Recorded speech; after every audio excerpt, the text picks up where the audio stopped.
3 رمضان مبارک یعنی حضرت be be Fatima الزہرا کے وصال کی مناسبت سے یہ کلام تھا۔ بریک پہ جانے سے پہلے ہم بات کر رہے تھے کہ اہل بیت اہل اطہار کے اوپر ہونے والے مظالم اور ان سے ہمیں جو سیکھ ملتی ہے صبر برداشت اور استقامت کی، وہ ہم سب کے لیے مشعل راہ ہے۔ کہا جاتا ہے کہ جب غزوات سے واپس لوٹتے تھے امام علی اور حضور اکرم صلی اللہ علیہ وآلہ وسلم، اور اپنی تلوار اپنی جو ویپنز تھے وہ حضرت بی بی فاطمہ کو دیتے تھے اور وہ اس کو صاف کر کے دوبارہ رکھ رہی ہوتی تھیں، تو اکثر یہ ان کے حوالے سے روایت ہے کہ وہ اشعار پڑھا کرتی تھیں جو کہ حضرت امام حسن اور حسین سنا کرتے تھے، جو کہ حضرت علی کے اور حضور اکرم صلی اللہ علیہ وآلہ وسلم کی شجاعت، ان کی بہادری کے حوالے سے تھا۔ یہ تربیت کا وہ عنصر تھا جو یقیناً ہمیں نظر آتا ہے سرداران جنت کی خاص اخلاص میں۔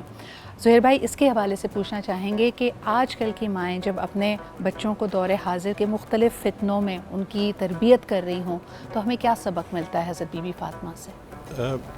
آپ نے بریک پہ جانے سے پہلے سوال یہ کیا تھا کہ اہل بیت کا کردار ہمارے لیے کس طرح سے مشعل راہ ہے، اسی حوالے سے لے کے آگے بڑھتا ہوں۔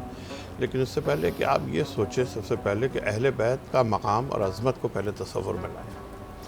شہنشاہ کائنات کی اولاد ہے، شہنشاہ کائنات کا گھرانہ ہے، ان کے نواسے ہیں، ان کا داماد ہے، جو مالک کائنات سمجھ لیں۔ ایک طرح سے اختیار کائنات سرکار کے پاس ہے، جو چاہیں کہیں وہ ہو جائے۔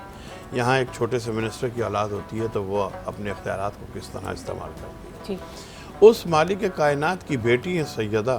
اور گھر میں چکی بھی چلا رہی ہیں، گھر میں کھانا بھی بنا رہی ہیں، گھر میں بچوں کی دیکھ بھال بھی کر رہی ہیں، بچوں کے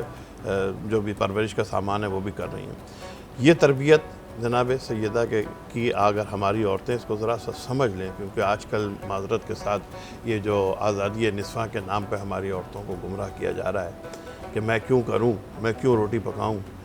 ایئر ہوسٹس بن کے تو میں خدمت کر سکتی ہوں غیر مردوں کی، لیکن گھر میں اپنے شوہر کی یا اپنے باپ کی یا سسر کی یا اپنے بچوں کی نہیں کروں گی۔ یہ کانسیپٹ جو ڈالا جا رہا ہے ذہن میں، کیونکہ تربیت کا، نسل کی تربیت، نسل کے بننے کا، نسل کی تعمیر کا یہ سارا نثار عورت کے اوپر ہے۔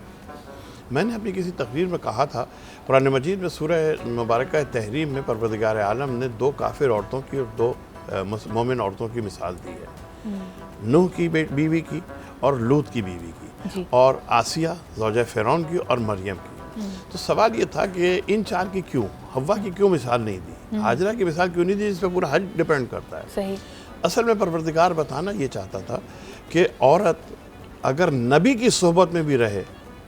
اور بگڑنا چاہے تو بگڑ جاتی ہے، جیسے نوح کی بیوی ہو چاہے لوط کی بیوی ہو، اتنے بڑے انبیاء کی بیوی ہے، بگڑنا چاہے بگڑ۔ لیکن اگر عورت بننا چاہے تو خدائی کے دعوے دار فرعون کی بیوی بھی ہو آسیہ تو مومنہ رہتی ہے، اس کی خدائی بھی اس کو اس کے ایمان سے ہٹا نہیں سکتی۔ لیکن پوری نسل کا نثار عورت کے اوپر ہے، عورت کو کوئی نہیں بناتا، عورت خود بنتی ہے، اور عورت بناتی ہے نسل کو۔ اور جو نظریہ کسی بھی دین کہیں، نظریہ کہیں، فکر کہیں کسی مرد کی، جو وراثت کہیں آپ اسے نظریاتی، وہ اگر کوئی اس کو پنپا سکتا ہے، اس کو کوئی آگے بڑھا سکتا ہے تو وہ عورت ہے۔ اچھا، آپ کی جو بات ہے اس کو میں اپنے پینل کی طرف اگر لے کے آؤں، سمد اکثر جو ابھی ہم اس کو سروں کو اگر جوڑنا چاہیں کہ جو پازیٹیو رول ہے یا جو کنسٹرکٹیو رول ہے خواتین کا وہ تو اپنی جگہ، لیکن گھر میں بیٹھی بھی خاتون، جیسے ہم نے کہا نا، اگر اس کے پاس فائنینشیل فریڈم نہیں ہے، آج کا دور ایسا ہے کہ وہ سمجھتی ہے کہ شاید شی از اسٹیئنگ بیہائنڈ، اگر وہ اپنی کریئر کی قربانی دے رہی ہے، کیسے پازیٹیو رہے وہ، اس کو کیا سوچنا چاہیے؟ میں سمجھتا ہوں ہر روایت، ہر جملہ، ہر پوائنٹ پر ہم اس کو فٹ ان نہیں کر سکتے۔ فار ایگزامپل ہمارے معاشرے میں بہت سی ایسی خواتین ہیں، آپ دیکھیں بہت سی ٹاکسک ریلیشن شپ میں ہوتے ہیں جہاں انہیں باہر نکلنا پڑتا ہے تربیت کے لیے۔ مثال کے طور پر اگر بچے کانفیڈنس کو لیتے ہیں وہ اپنی ماں باپ سے لیتے ہیں۔ اب مثال کے طور پر اگر والد کے اندر وہ پرسنالٹی نہیں ہے، وہ انفلوئنس نہیں ہے۔ فار ایگزامپل میں نے اپنی والدہ سے بہت سیکھا۔ میری والدہ ورکنگ تھی، وہ گورنمنٹ ٹیچر تھیں، پڑھاتی تھیں،